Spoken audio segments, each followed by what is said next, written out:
All righty. We are on the second leg of Stories with Kishen for the day. And if you missed the first interview, you know that you cannot miss this one. So I have been teasing for the past, I don't know, few weeks or so that we will be having a special guest on Stories with Kishen. A young man who, gosh, I don't know when we met, maybe middle school or so. But anyways, he reached out to me, and when I every day I try to post something that is encouraging people or just thought provoking, so that people will just start to look within themselves. And if there's a story that somebody has to share, I encourage them. I'm like, hey, well, just reach out to me. Let's talk. So this young man took me up on that offer and reached out and was like, I got a story. And I'm like, who is this? Because, and I'm just saying, people, just put your real name. Don't be putting all these other names and stuff. But I was like, oh, that's who that is.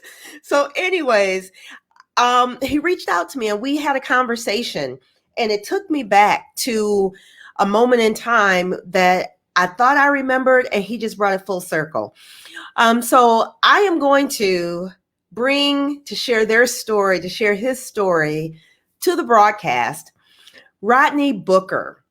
Rodney and I, like I said, it must have been middle school, maybe before then, but Grand Rapids at the time was so interconnected and interwoven, and particularly in the Black community, that everybody knew everybody somehow.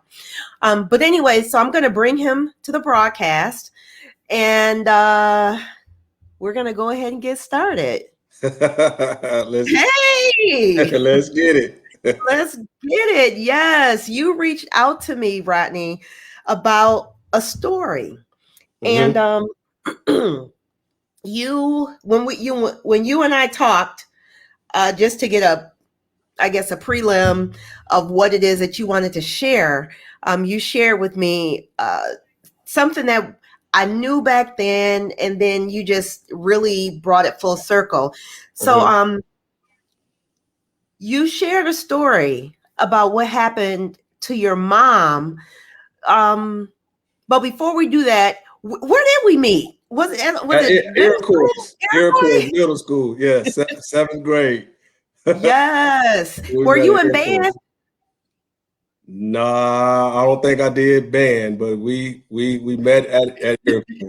You said, no, I didn't do band. No, not at all. No, I stopped band after Shawnee Park. I didn't want no more parts of it. You were at Shawnee? Yeah, that's where I went to elementary school at. Okay. So you were at Shawnee. See, I was at Madison. Went to Madison, and then Iroquois, then of course Ottawa. But what made you reach out to want to share your story? What was it about you or what you read that you were like, I need to share this? I think what caught my eye on Instagram is funny because I'm not like a big social media type of person. So my kids kind of like got me on Instagram through basketball, because I do like training with basketball and coach. And I happened to see like Nicole Drake and just a lot of people back from Grand Rapids. And I saw, I don't know how I saw your or something, but it stuck out to me, would tell your story. And I was like, shoot, I can do that. You know, I have a story to share. But I'm just so thankful for you for just having this though. So that's how I reached out, and Yeah. Well, so when we spoke, you said, now, do you remember when? And you were talking about your mom. And she was murdered. Right. Let's talk about what happened with that. Okay. Let's talk about just some of what was happening in your life at that time when that happened, because you were what, 17, 18? I was 17. I was 17 years old at the time. Actually, it took place like 2 days before my birthday. It happened February 6th. My birthday is February 8th. So my father, let me just give you a little story. My father, he was into drugs and selling, but I didn't know at the time. Today I was just thinking, I was like, I never knew. They kind of like, covered that part up. And it was just ironic because even coming up, he wasn't always there, but he would share certain things with us. You can do this, you can become a lawyer, you can become all these things. But something dawned on me even today was like, we never sat down and said, like, he never told me what type of job that he had. I didn't, never sat down because he was in and out of Grand Rapids and he'd go to Detroit. So I never knew that he always provided, but we never, like I said, we never had those conversations, and kind of got suspicious. Probably going into my ninth grade, me and my brother was in Detroit. My younger brother Royce, he was in Detroit. We was there for my pops was there. And he would have like, under his bed, it'd be like guns and da. And I still didn't know. I still didn't know what he was doing. I thought it was there just for protection. But again, like I say, he kept that. They never let us know. Of course, they're not going to say anything, or my mom didn't say anything because she loved him. But yeah. So come to find out as I got older, that's what he was doing, and so. So was it just like you have an older sister and a younger brother? Sister. Yep. Now, are those your only siblings? That's my only siblings. Okay. That I know about. Okay. Yeah. That was just us. So he lived in Detroit and Grand Rapids. Is that how it went? Yeah, it's sort of like what we call now commuting. He'd go to Detroit, spend a couple weeks or whatever, and then if I'm getting in trouble or whatever, my mom would call him, and I'm sitting upstairs scared because I know I'm about to get a whooping. He'd come back. But I wasn't that scared because sometimes it'd take a couple months for him to come back home. So they wasn't married. So it was crazy because when we got older, right? When I started getting older, then they all of a sudden got married. But they weren't married. They got married, and So they weren't married, but they did get married eventually. Yeah. Got it. Yeah, they got married. So go ahead.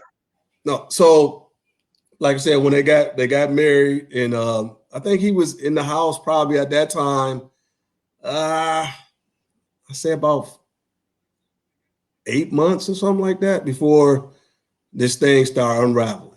So now, do you want me to tell her what question? Yeah. So wait a minute. They weren't married. They got married, and then within a year or so, it was like a whole different dynamic started happening. Yeah. So they got married, and it's when I read like it was actually an article in the Detroit paper, and I get to that, but it was kind of like preluding that he did it based on insurance money. Okay, so let's talk about that. Yeah. So you're the day of, or the last time you saw your mom. What happened that day? Because you said you were going to work.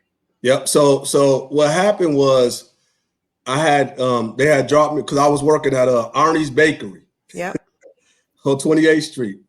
They came and picked me up from work, and as we was driving, it was quiet. I can remember it was quiet in the car. I'm in the back seat of a Blazer that we had just got, and so as we pulled up to the house, they said my father was like, "We're going to the store." It was either my father or my mother. We're going to the store. We're coming back, but when I look back now, as I was sitting back in the car, my mom kind of like turned her head towards me, but didn't say nothing. Right? She looked at me, but didn't say anything. So I was like, okay, cool. Y'all going to the store. I can go ahead and get into something.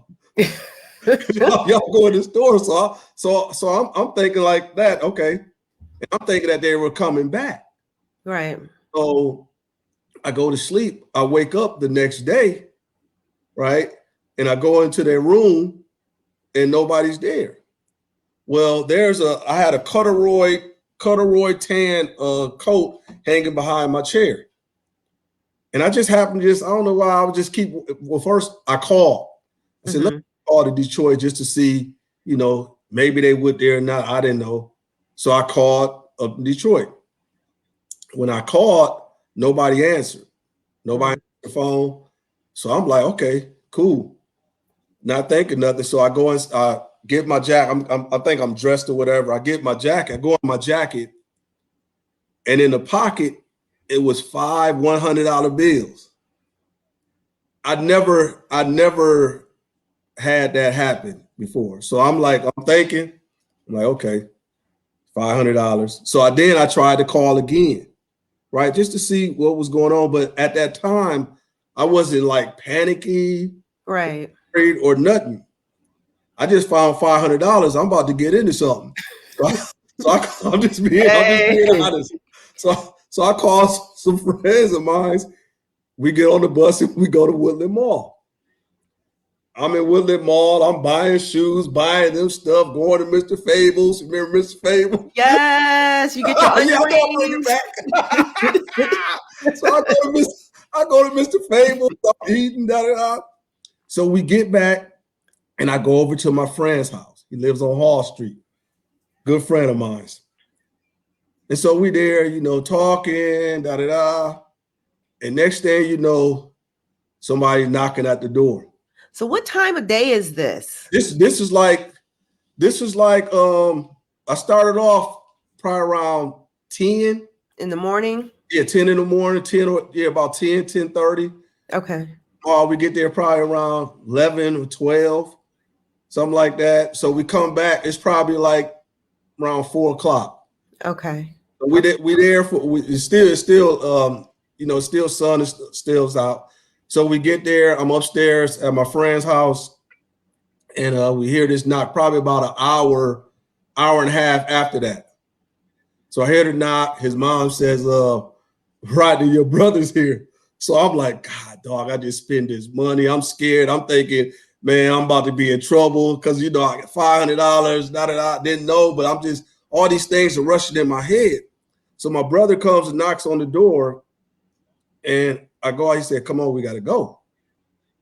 So I get in the car, and I think my uncle is driving, my godmother and my brother, I think my sister in the car, and then it's another car ahead of us, my cousins.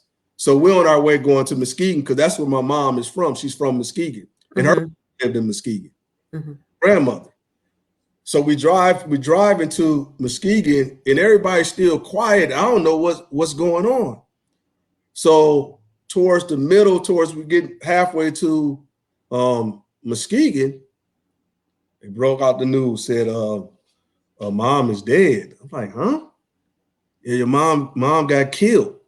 Now, granted, once they said that, the only thing I can remember, and sometimes we share this with our kids too, is like, I'm not gonna always be there. And we don't say that to like scare them or nothing. Right.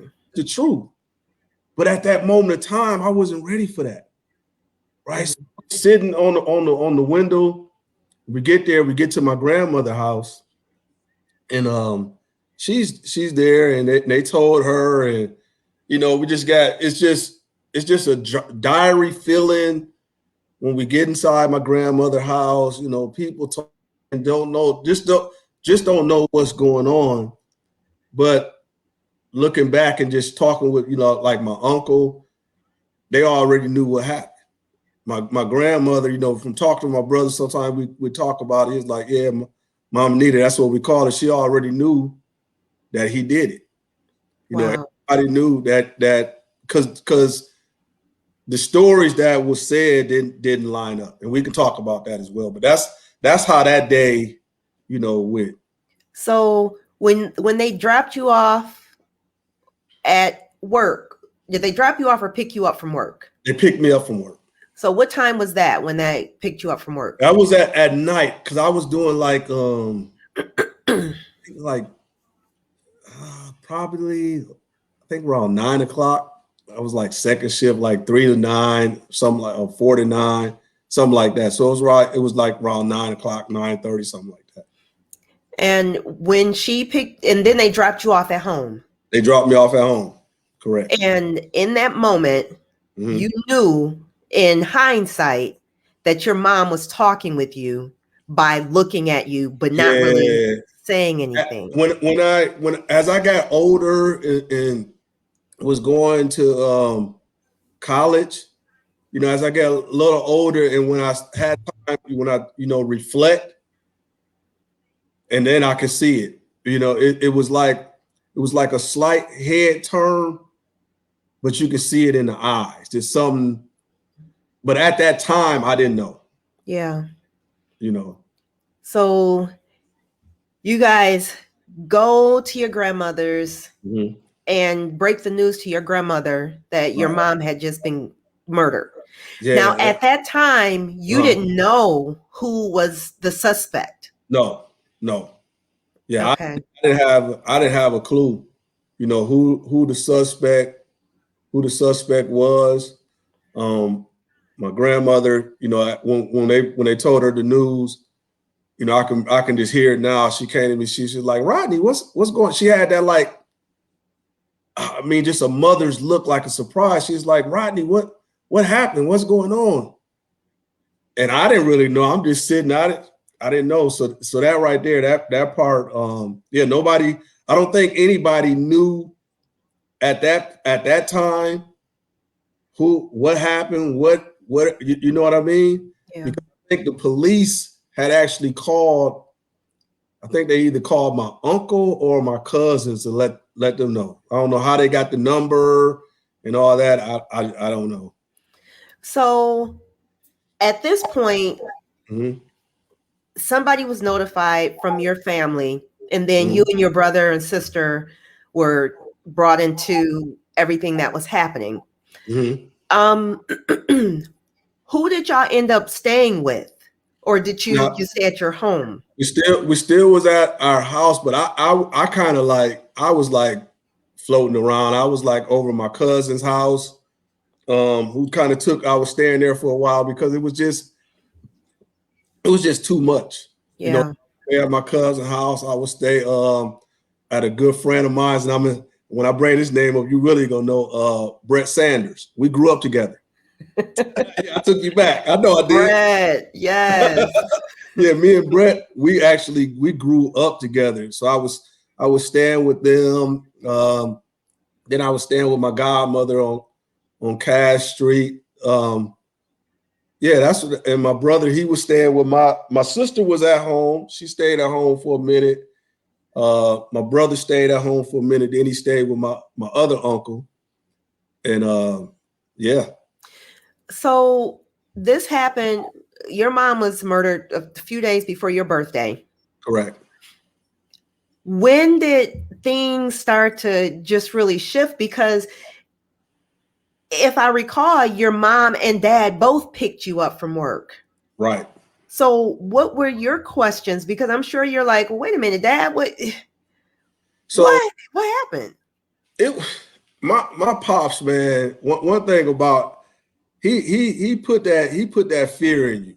And I'm just being, as a father, you're fearful. He was bigger than me, he'll whoop me. So you really didn't ask a lot of questions.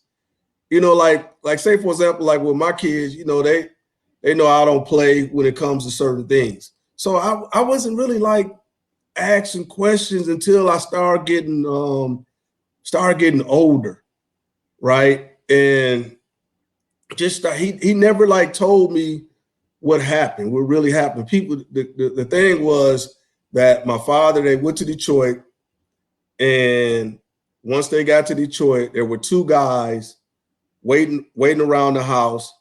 They came and took my mom. One shot, because the story is like in the paper, it said my mom actually got shot in her head and her chest. So they shot her, and then somebody shot him. But the paper is saying that he self-inflicted. He shot himself, right? Killed her or whatever, shot himself. But he never like came to me and shared that. Yeah.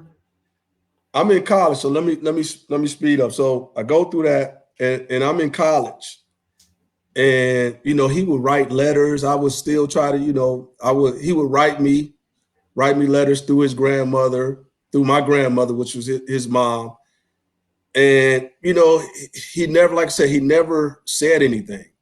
Mm. That's when he was in jail. He found Jesus Christ, so he would send me, certain things like that. But I still wouldn't really talk about it until one day I visited him while he was in jail, and I was a little older, so I went up there and visited him, and still like he was always kind of like slick. It was like your mom loved me. People would say this and that, but I always loved your mom. But he never like really said what actually happened.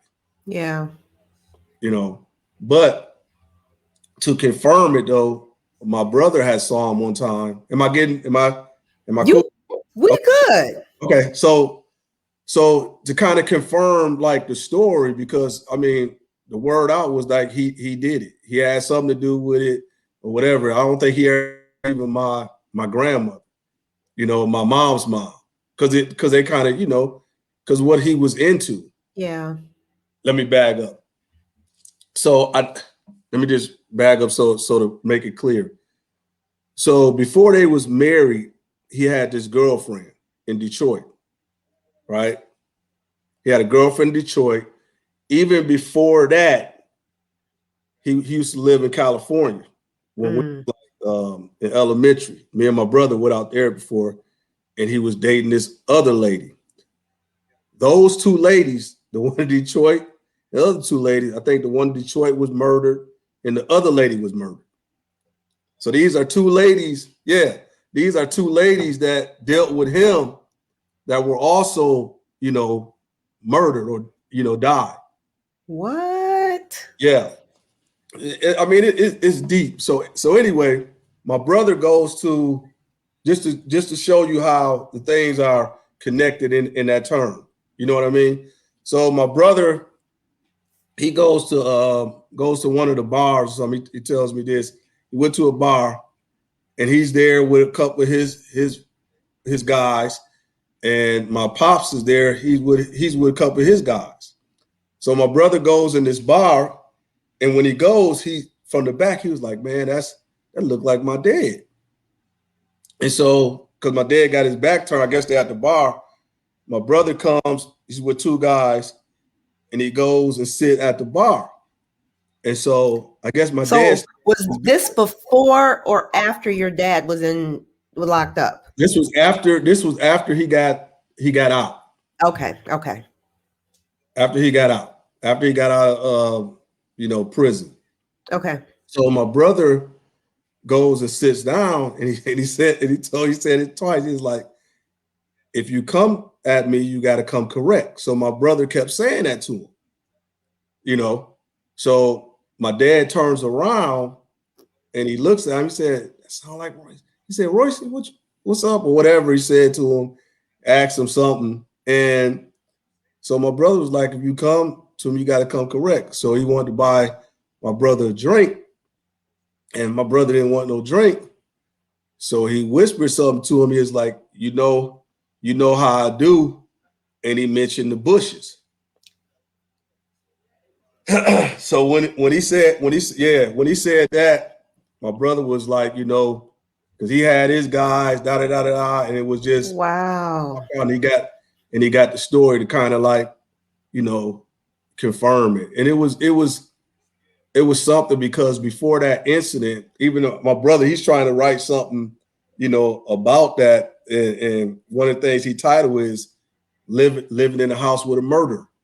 And Mm. before my dad actually went to jail, he was in the house. Before he got caught, he was in the house. So we was still in there, right? And it was like business as usual. It was so Keisha, it was so eerie in that house. I never forget. Um, Mm. he was there. And this, like I said, before the police came and got him. But he was in the house, and he was so like disrespectful and cold and I realize it now, cold hearted, that he actually had like another woman in the same bedroom, which where my mom was at. Yeah. I mean, cold hearted. And he would say things like it was our fault, that this happened and and all these things. And I kid you not, I never forget. I was laying on the floor at my house, and he would say certain things, and it was just I was waiting for a moment for him to like go to the bathroom, or because he never like threatened, but it was just I Yeah. comfortable. I promise you, I waited till he went to the bathroom and bedroom. And I got out that house. I ran over a friend's house, spend the night. Then I went over, start staying with my godmother's house. And then I think about a week or two after that, um, they came and arrested him. What was going through your mind? Because if you're saying you're feeling something just wasn't right, there was this Mm-hmm. eerie feeling. Did Mm-hmm. you suspect him before he was actually arrested? I probably did, but I think it was just so much of just how if I use words now, how trifling it was. It just didn't seem right Yeah. when the other lady was there, but you couldn't see her face, but I saw her, right? And it was just his whole like attitude and movement. Now, I wasn't never fearful in terms of thinking he would do something, but in the same token, I didn't feel comfortable. I didn't have like peace.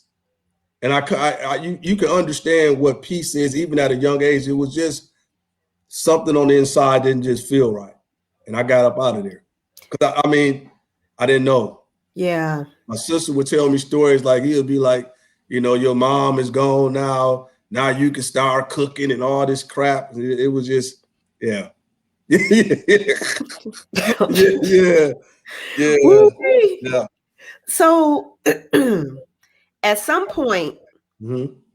you shared that you had gone to a bar. You had bought some weed. You was like, Yep, look, yep, I'm about yep, to do yep. whatever. Let's talk about that Okay, that situation. okay. So I was staying at my godmother's house at the time, and I think I either went to Bill's Retreat or Noah's Law. I think it was Bill's. One of them, one of the bars. I'm walking. So she stayed on Cass, so it wasn't that far of a walk. And I think I might have had a dime sack of weed or a nickel bag or whatever. And I think I smoked the joint, walked to the bar. I get to the bar and I'm sitting, I'm by myself. So I get to the bar, I'm sitting down, and I was there probably like 10 minutes. This had to be I think it was on a Friday. 10 minutes. I said, I can't, I said, this is not me. I get Mm. up and I walk back. Now, granted, it's wintertime, so it's snow. So I walk back and I just began to start, praying because I was saved. I wasn't living a saved life, but I accepted Jesus Christ as my Lord and personal Savior when I was young. Yeah. So the foundation it was in there. I had enough sense to that next morning, which was a Saturday, I called my pastor. I was going to um uh Messiah Messiah. Hmm. Messiah Baptist Church, Pastor Rose. Actually, Pastor Rose is my cousin's like uncle. So I went to Pastor Rose. I called him up. I said, Hey, Pastor, this is Rodney. I want to rededicate my life back to Christ, and we talked. Now, had I knew what what I'm about to tell you, had I knew what was going on, I probably wouldn't have never went to church. So my cousin Bookie picked me up. We go to church. My cousin's there because my whole family like goes to Messiah. Mm-hmm. There, and Pastor Rose, he's teaching. I'm sitting, listening. He's teaching. And in the middle of his teaching, he like stopped. He said, there's a young man in here that called me and said he wanted to rededicate his life back to Jesus Christ. Would you stand up? Probably about a minute. And I stood up and he says, can you come up front? Now, had I knew that, I wouldn't have went to church. Why? I wouldn't have went. If I knew he was going to say that, I probably wouldn't have went. Because I was like kind of like shy. I didn't want to, you know what I mean? So I get up, go in front. They start praying, man. I'm crying and thinking about my sister, my brother, and I'm crying. And that was my path. So as I rededicated, then I started, going to church and start trying to get, involved in it. And it's just crazy. So I started getting involved in it. And then I started back. I can stop right there and I can tell you after about the college and all that. What you gonna stop for? Okay, keep going, keep rolling. So see, that's how this works, because it's a story. You can't stop. Tell your story. Okay. So like I said, start going to church, not just on Sundays, and start going during the week, trying to get involved. Then I started doing that. I end up meeting who's my wife now, and how that transpired. Now let's talk about this one-way ticket or two-way ticket. That I got it. Hey, it's a one-way, and I got it. I got this to show you. I got this. Hey, I still got it. And you know what's crazy? I got it from it's called Travel Bug. I remember they had like travel agencies, and I still have a round trip ticket from 1994, and it was a round trip for $166. So what's up with this round trip ticket that you didn't finish? So I had a friend when I went to junior college that was from New York. My wife is from New York, and he will always like. So I went to junior college, came home, went to Miles College in Birmingham, Alabama, and I was home. I think for spring break. For Christmas break or something, and he will always call up girls, right? And he would call them, and we'd be on the three-way. And so I always loved like their accent, the New York accent, and how they talk or whatever. So he would call girls up. So he called up this girl, which is my wife's sister, because he used to talk to her sister. So happened, my wife, she was going to Clark, Atlanta. She was going to Clark, Atlanta at the time, and Clark and Miles were in the same conference. So she picks up the phone. It's funny because I asked her last night. So she picks up the phone and she says hello or whatever, and I talk about some what's up. Yeah, I'm trying to be cool, saying what's up. So my friend Artie, man, introduced me to her, and we just started talking. But let me back up real quick, and I'm gonna come back to that because it's kind of goes. But when I had came back from that bar, I said to myself, I said, the next woman that I meet, that's gonna be my wife, because I got tired of like playing around and doing all things. So I said it, really understanding the words that come out of my mouth and how they could manifest. But I knew I knew even through the wrongs and stuff I've done, I knew I had a heart and that I cared for people. You understand what I'm saying? I was just built like that, just wired like that through elementary. When people would pick on other people, I would get upset. You know, I just had that kind of heart. And so said that'll be my wife. And so we began to start talking. And I always wanted to come down to Atlanta because I used to hear about the Freaknik. Yes, Talk about the yes. Freaknik. I never experienced it, but always used to hear about the Freaknik. Even though it passed when I came, but I came to Atlanta in March of '94. Mm-hmm. And that's when I first like met my wife face to face. She was going to Clark.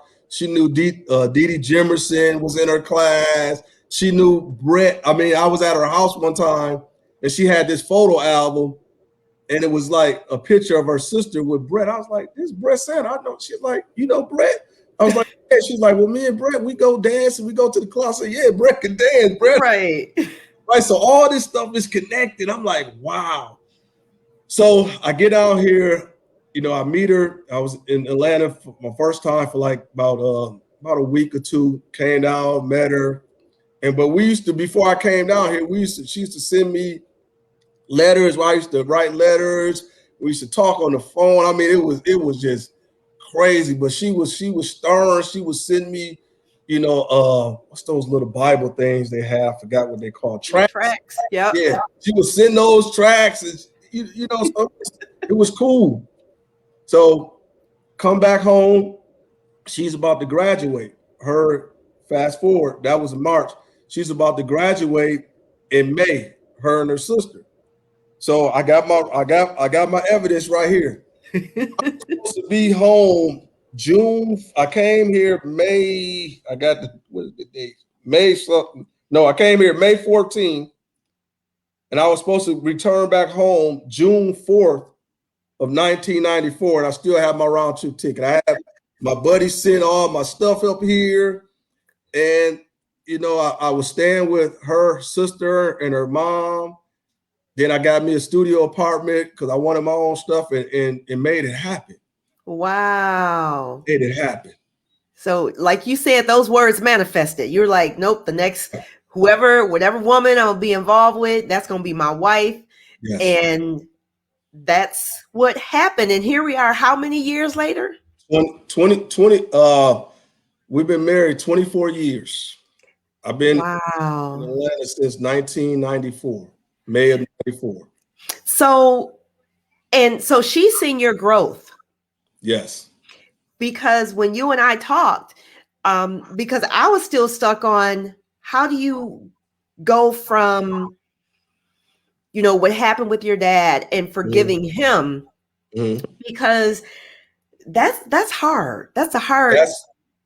That was tough. And I think what actually helped me is my mom will always, and it's gonna make sense when I say it. Right now it's not gonna make, but she will always like take us to different places, do different things to expose us, right? Expose us to different things. Even when I think about elementary, I was able to be around white people, Chinese, whatever. So we was exposed to different things. So a guy named Eric McLaughlin, he kind of took me under. He took me under his wing he was at Akron University, and I always loved basketball.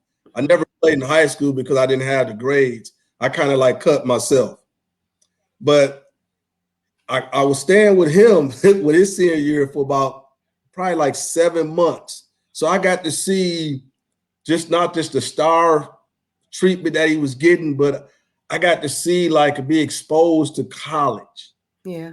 And when I was exposed to that and I was seeing that, I was saying to myself inwardly, man, I can do this.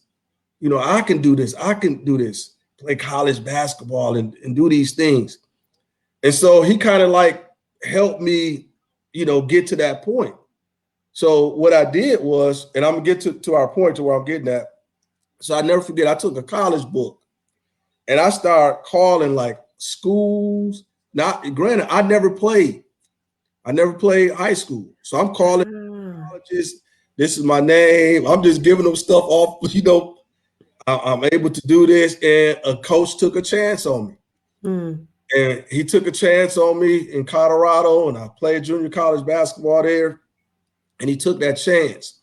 But that right there kind of like say, kind of growing up to start maturing, right? Mm. So to get back to the forgiveness part, I had to put that out there because had not I went to college, had not he taken me under and kind of like he was there for me, so I would share things because I looked up to him.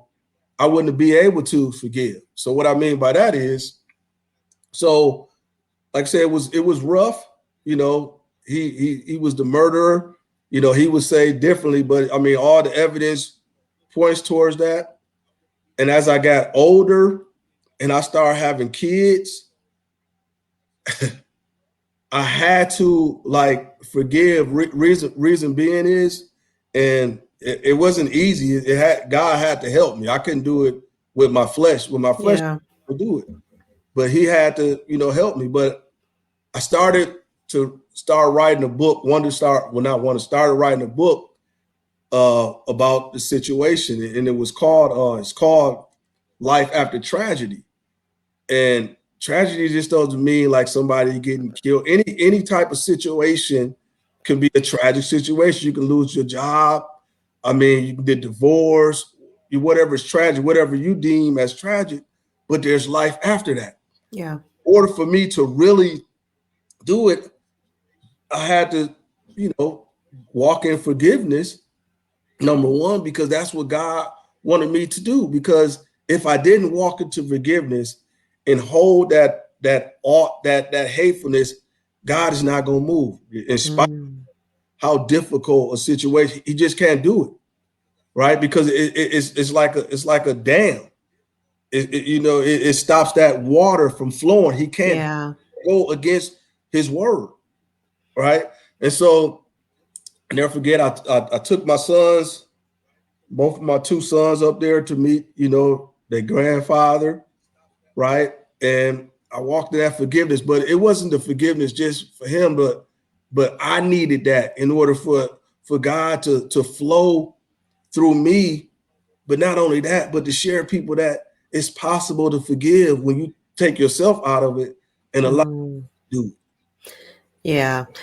You know what? And I think people get caught up in the emotions Mhm. and the wrong that was done. But like you said, you know, you you knew that you had to do something so that God could move. Right. And He did move Hmm. in a way that you're now blessing people through your writings and your Hmm. inspirations and Hmm. different things like that in your upcoming book at some That's right. point. That's right. That's So right. let's talk about that Okay. because you shared a couple of your words of inspiration Right.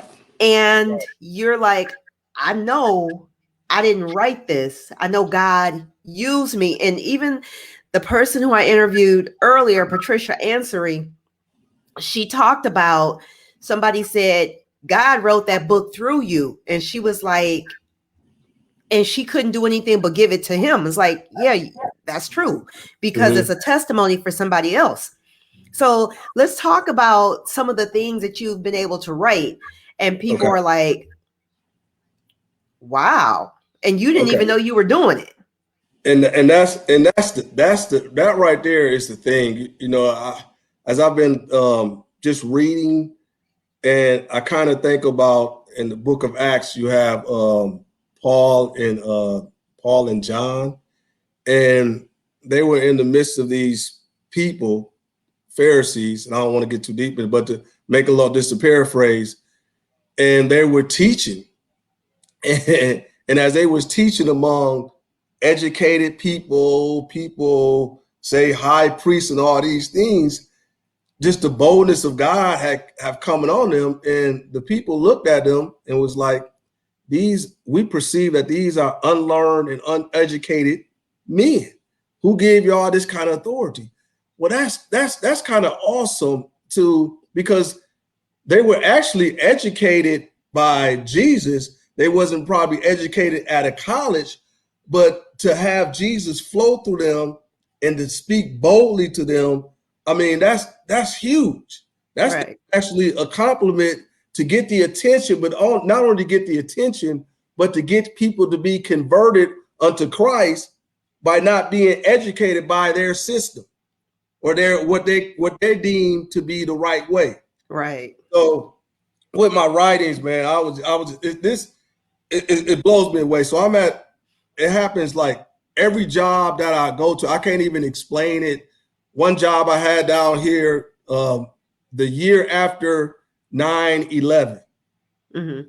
I saw myself, I saw myself holding hands with the people in the company and teaching. Well, they asked me the next day. They asked me, I think it was a supervisor. It's like, "Would you want to? We're gonna have a couple people stand by this. They had this big, huge rock, and we're just gonna stand and just be in silence, about what happened to the 9/11." So I was like, "Okay, cool." So the day before, I get myself just prepared, and one of the things I was talking about was how God, even though stuff happens, God is still here, right? I was saying something like that, but we all hold hands in front of a company. It's probably like 50 of us holding hands, and they wanted me to pray. And so I'm praying, right? And then all of a sudden, because I was studying, I started sharing Isaiah. I was talking about how, even things that seem wrong that's happening, and I'm paraphrasing, but with God, all things are possible. This stuff going on, whatever. Afterwards, it was this white lady. She'd been in this company like 26 years. She's like, "I've been here for 26 years. I've never seen nothing like that." I was just thanking God. So episodes started happening there. So let me fast forward. I started working at UPS. And at UPS, they will have supervisors read, like they have a motivation. They have supervisors from each department read the agenda, read the forecast, what's going on. Then they have a motivational quote that they looked up, that Mm-hmm. they say, well, such and such, whatever the motivational quote is, they'll read it. So I'm sitting back, I'm saying, shoot, man, I can do this, right? Not knowing. Now I ain't playing not knowing. I was like, I can do this, but I knew just what type of person that I am. And so I presented it to my supervisor. I was like, I would like to write the motivational quotes. And she's like, okay, sure. So what I would do was sort of like Solomon. Solomon when he became a king, what he did was he asked God for, Lord have mercy, an understanding and a hearing heart to be over people, to judge people, right? Mm-hmm. Because he's a king now.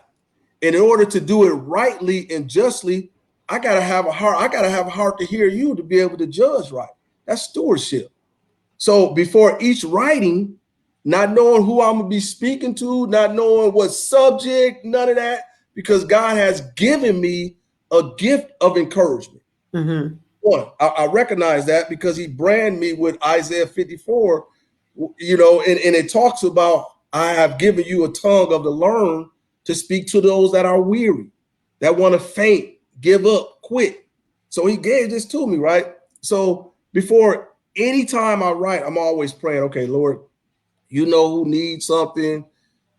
This is you, what do I need to do? And I sit back because I learned that prayer is not a monologue, but it's a dialogue. A lot of times Mm-hmm. it's a one-way conversation. But in prayer, it's a dialogue because if I'm asking for something, I have to be quiet so I can receive and get the instructions. So one of the, and I got like three of them. So how I do it is I see what's going on or whatever, and he can give me any kind of word, Keisha, and I just get to writing. Psalms 45:1 says, "My tongue is a pen of a ready writer," and it's like a word to come. I'm writing words down that I don't even know the meaning, but I'm just flowing with it. Then I go back to the dictionary and see that it connects. Right. Lord have mercy. So in my writings, I just got to put this out. So one of it is called Man of Valor Accept the Challenge. So that's the title. So how I do it is I put valor, I give the definition, and then I have like the title of it. And Mm-hmm. when I have a title, I just start writing.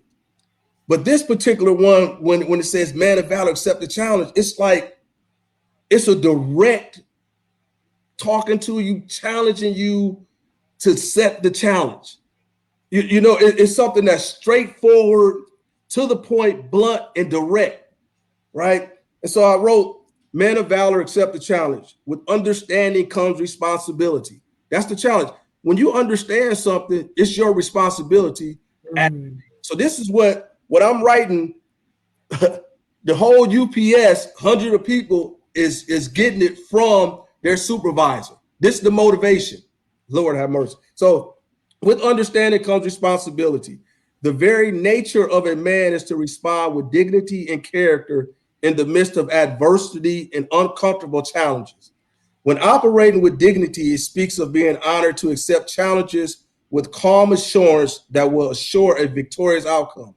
Men must understand that they are the initiators, not in the arrogant sense, but that is part of the makeup of a man. Man carry the seed that generates generation. Men are the ones little boys admire and little girls adore, which explains why they say, I'm daddy's little girl. Men must display the proper character for the generation that they initiated. Men must respond to the call, whether it consists of being a father, uncle, brother, grandfather, etc. No longer can you tolerate mediocrity or have a blind eye to the hypocrisy of any kind because it doesn't line up with your character. Do not belittle yourself by compromising your integrity. You are awesome. Take the limits off so you can take your rightful stand as a man. It's all upgrading. It's all about upgrading your thinking. Now I wrote this November 8th, 2006. Wow. I like that. I'm You like, yeah, yeah. you know what I mean? So from your help and I just thank God for you like initiating that fire back into me because as I started like probably like 100 150 different Mm-hmm. topics, different at the time I didn't realize it.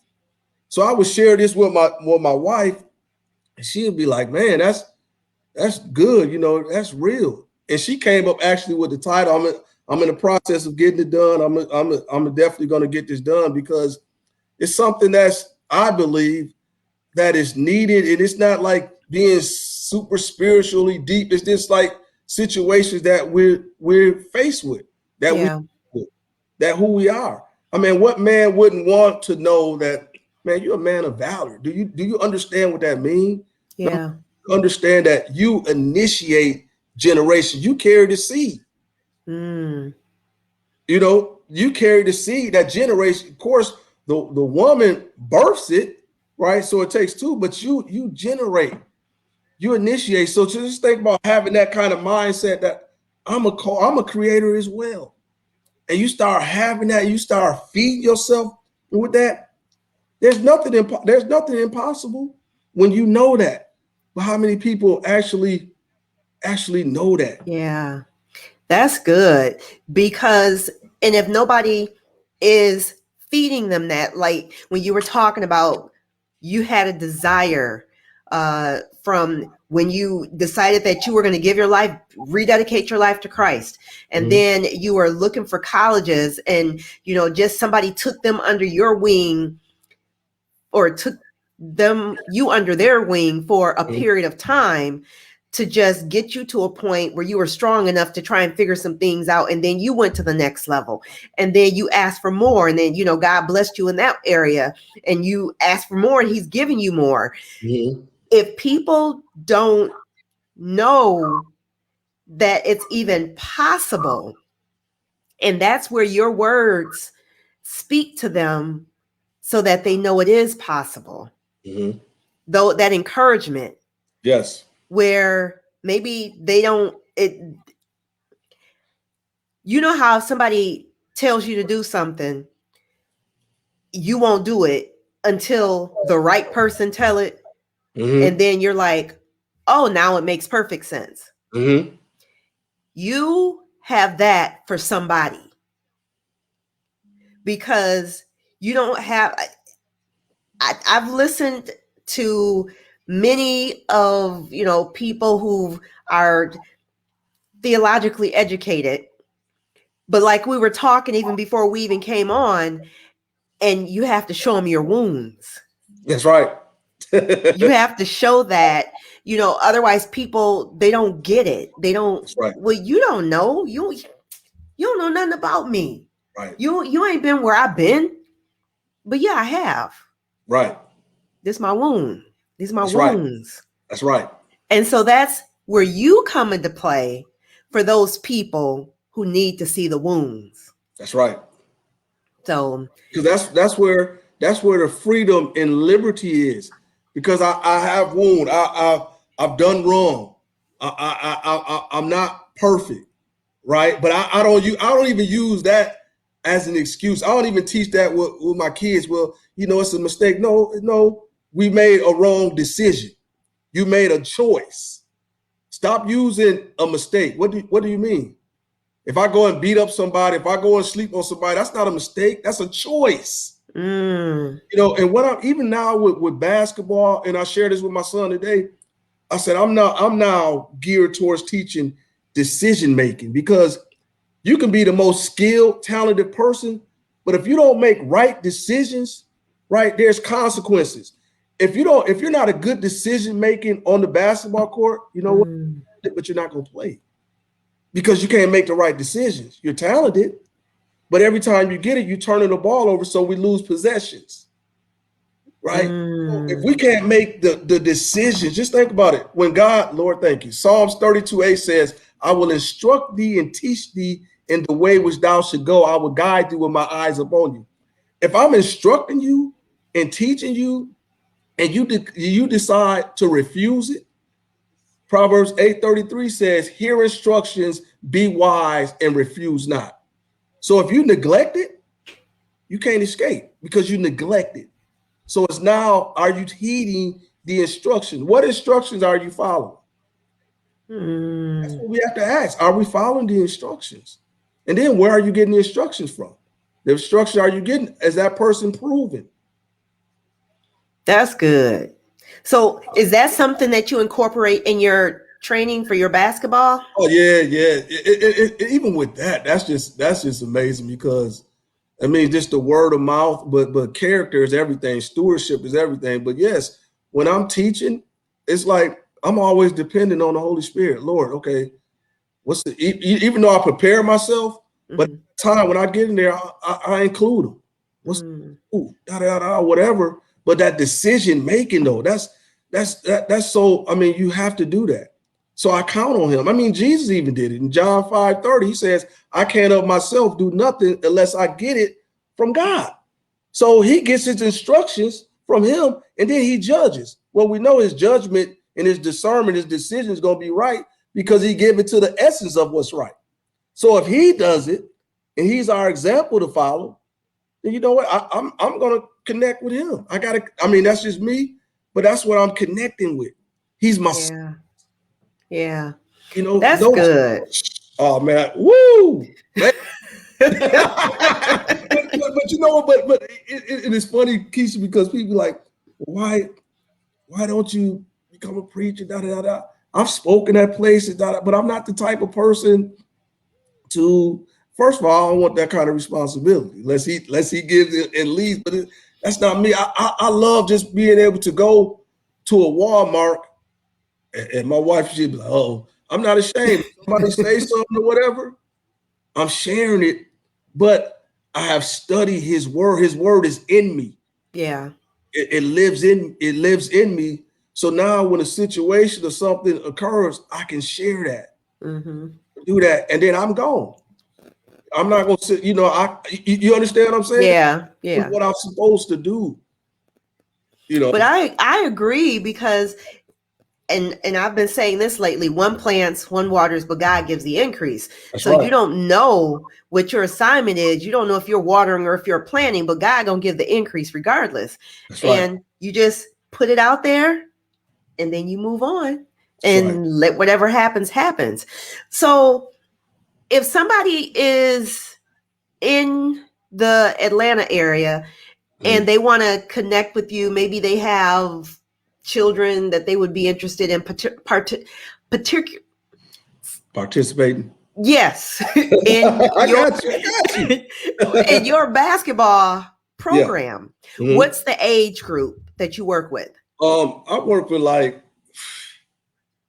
I think probably my youngest was probably like 8 or 9, all the way to like semi-pro, players.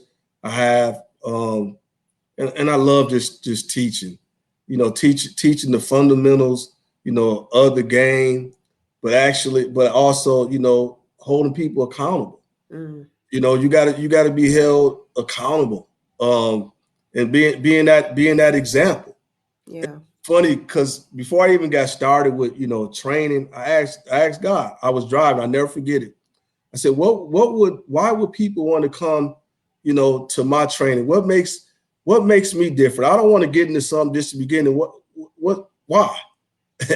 And before I could even like say anything, the word compassion came to my heart. I was like, okay, compassion. Because when you have compassion causes you to move on the behalf of somebody else. So it's not about the money. That clients come, I can't pay, or, no, I'm not going to allow money to stop an individual from growing and develop, because it was given to me freely. So I'm not going to be that type of person that's after the money, because if that's all the case, then if that's your motivating factor, when that's don't get it no more.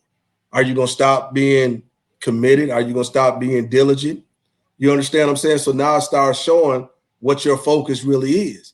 And I've been tested. It's been times where I go to the park, man, and don't want to do nothing. It comes up? The word compassion. Just like some yeast. When that yeast is in that bread, it begins to rise up. Compassion comes and it challenges me. Now that compassion is on the forefront of my head. That's why you're doing it. That's the reason why you're doing it. Wow. Oh, man, I love it. But you know what? Why do it if you didn't love it? Right. So, and I agree, when you can separate the finances from the passion. I mean, if you're motivated by the passion or compassion, then you're going to do it with a different type of attitude, a different type of motivation than, dang, I got to do this. I got to get paid. And, people, you can tell you can tell what motivates people sometimes. Right. Sometimes you can tell it's the money. Well, okay, well, forget it. And the attitude changes. But if it's just driven by a love for the game, a compassion, just wanting to genuinely help people without a financial attachment, then that just makes it all the better. Yeah, I mean, it's tough, because even in this industry, it's funny, because no matter what, like, and I'm learning, right? And I've been doing it for probably about 11 years, 12 years. But, you can say you look on Instagram and you'll see a person, they got all these likes, they got all these followers, they da-da-da-da-da. And you might not be doing it. You can get jealousy and envy can creep in. It'll grab a hold on you. But what I had to start learning is, that I'm fearfully and wonderfully made. So you got to embrace your distinction. Why? Because your difference makes a difference. And I was like, wow, that's so true. When you embrace your distinction, your difference, your identity, when you embrace it, you know that being different makes a difference. Right. Something that's small, but it's so powerful. I'm different, but my different makes a difference. So now I don't have to be jealous. Now I can do what Romans say. I can rejoice with those that rejoice. Why? Because I'm in my lane. When you start getting out your lane, now that's where jealousy comes. That's where envy comes. That's what comes strife. That's when you start doing little stuff on the slide, having those conversations, sowing discord. Closed doors, saying just a little something to alter something, but that little something is going to start something. So you got to check yourself before you wreck yourself. Man, I'm so a mess. That was good. I mean, this is relevant. It is timely. It is necessary. And it is full circle because we started off talking about how your mother was taken unsuspectingly. Mm-hmm. Your dad was implicated. Mm-hmm. You forgave him, and God is blessing you. Wow. Wow. Won't he do it? Wow. Wow. It's so beautiful because he didn't have to do none of this, you know, but he chose to. You know, he handcrafted each. I mean, it's so beautiful, and I know we get short time, but let me just share this. When you think about how he is fearful, now picture this. You got to picture this. The scripture says we are fearfully and wonderfully made. What that originally means is God was so careful. It's sort of like a person's painting a picture. Is when you paint it, you're very, very careful of not making a mistake. So for each individual, he took that care, that time, so he would not make a mistake because he cared that much for us. So if he cared that much for us, we don't have to try to be like somebody else. You know, you don't have to try to do certain things. Yeah. When you understand that part, and that's something that can't be denied, because how else did you exist? So he made you just the way he made you. Now, but during that process, okay, I got to go through some things. I got to go through, meaning I have to stay on, count them. If I'm trying to get to Woodland Mall, I got to stay on 28th Street. I got to stay on that. If I decide to go to North Kent Mall, I got to take an exit that's going to take me out to Plainfield. For those out here in Michigan. Wait, because I'm like, ooh, they don't even have North Kent no more. but ain't that something? But you understand? Yeah. So in your particular, whoever you are, locate the path. Wow. Stay on that path. I mean, is that simple? Is that beautiful? It's your path. It's your lane. Yeah. That's good. Wow, man. That's good. Who knew that when we spoke however many weeks ago that you'd be able to share this and it would be so impactful? But this is not the end, because you got an assignment that you are working on right now, where people will be able to get in the palm of their hands. That's right. Just words of inspiration, words of encouragement that hopefully they'll just take to heart for that moment, and it will just make all the difference in their lives. Yes. So I'm so thankful. Thank you so much. You know what? I'm glad that our paths reconnected and crossed again, because you just never know what happens in people's lives, and then they cross paths again, and just, you know, we weren't talking about God back in back then, but here we are today. But see, that's the organicness about it. That's the authenticity about it, because I have now, since being here, I graduated at a school called Beulah Heights Bible. I went to a Bible college and got a BA degree in biblical education. I'm not doing that, but I mean, I didn't think about doing that. I didn't think about teaching, That's him. I can't even explain it. It's unexplainable. Yeah. I can't even explain it. Yeah, when you try to explain it. You talking about a guy that didn't graduate from high school, got a GED because of decisions that I made. Well, we make choices. We have choices. And I'm not ashamed. I'm not ashamed. Right. You know? Love it. Share that, because man, I can go on and on. Let me stop. Let me let you go.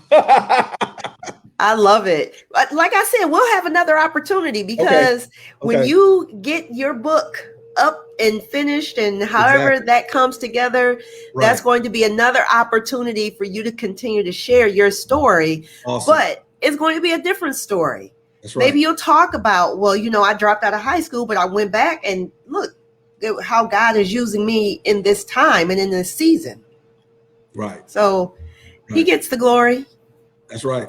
He gets the glory. That's but right. thank you so much. Thank you to your son for getting you all connected, and your wife for just saying, yeah, let's move in this. So I thank you for that. And then also just for people who think that life has to be on a specific timetable, you know, and I'll leave with this. When you're talking about you bought a round trip ticket. Yeah. You had plans to do something, and God had plans for something else. Wow. So for people who try to plan their lives thinking this is how it's going to go, like Rodney has been saying throughout the whole time, you know what? I'm inviting him in. I'm asking him, Lord, be in this. Show me and just speak to me, speak through me. Just let God do that, and he will make your choices simple. We make it complicated when we try to add all these other different things. That's right. Let him do it. As a testament to what Rodney has shared with his story. So thank you again, Rodney. I will get a chance to put this on podcast, then also on YouTube. I'll let you know when that happens. I'll email it to you. But otherwise, it has truly been my pleasure to have you share your story. So thank you so much. Thank you so much for having me. I mean, I really appreciate it. It just shows out of everything that we talk about that, and this is what people just want. Just think about it. This is what, I don't care who you are, you just want to know that people care. Yeah. You know what I'm saying? And even what you're doing, that's just showing. You don't have to say it, but if you just look up the word care, and you will see that's what's happening, that you care. And I thank you so much, you know, for even like caring to have me on here. You know, that shows that you care. And that goes a long way. A person wants to be around someone who cares. You know, I shared with my son today. I was like, I'm not your friend, but I'm your best friend. I'm not here to be your friend. But if you look up best friend, and I had one of my sons, I was like, what does best friend mean? Somebody that cares. Well, okay. That proves it. Now that's good. Because I tell my kids, I ain't your friend, I'm your mama, and this is how I'm supposed to treat you. But I do like that. They do know that I care, and there's just a sense of admiration with the relationship that I have with my kids. But it goes both ways. Right. But I'll ponder on that friend thing. I ain't there yet. I got you. Okay, Rodney. Well, we will definitely be in touch. You have a good rest of your afternoon, and we'll come back together soon. Okay. Thank you. Take care. All right. Bye-bye. Bye-bye.